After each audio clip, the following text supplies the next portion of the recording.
NBA update tayo ngayong araw at narito na nga ang mga panalo at top performers ng laro November 30, 2023 Philippine Time sa NBA. Panalo ang Nuggets sa kanilang home court laban sa team ng Houston Rockets ni Jalen Green. Ang final score ay 134-124, 10 points ang kalamangan ng Nuggets. Top performer ng Nuggets itong si Nikola na merong 32 points, 10 rebounds at 15 assists. Isang malaking triple-double para dito kay Jokic. Ang naging top performer naman ng Houston Rockets ay itong si Jalen Green na merong 26 points, 6 rebounds at 9 assists. Kung mapapansin rin natin sa record nga ng Nuggets ay wala pa silang talo sa kanilang home court at 9-0 ang kanilang record kapag naglalaro nga sila sa kanilang home court. Sa laro naman ng 76ers laban sa team ng Pelicans ay nanalo ang New Orleans Pelicans ni Zion Williamson. Ang final score natin ay 124-114. 33 points, 8 rebounds at 6 assists ang nagawa ni Williamson habang si Maxey naman ng 76ers ay merong 33 points. Sunod ay ang laro sa pagitan ng Utah Jazz at Memphis na kung saan panalo naman ang Memphis sa larong ito at sa score na 105-91. Top performer ng Memphis si Bane na merong 17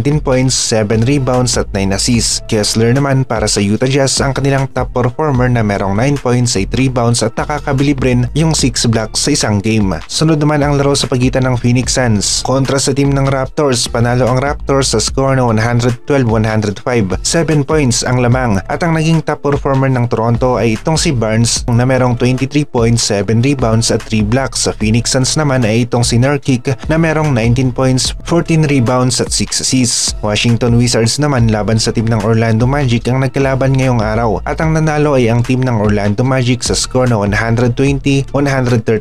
Top performer ng Magic ay itong si Wagner at para naman sa team ng Wizards ay itong si Denny. Sa laro naman ng Lakers laban sa Detroit Pistons ay panalo si LeBron. Medyo malaki-laki nga rin ang kanilang kalamangan. Top performer ng bawat team at para sa Lakers ay si D'Russell na merong 35 points at 9 assists. Cade Cunningham naman na merong 15 points para sa team ng Detroit Pistons.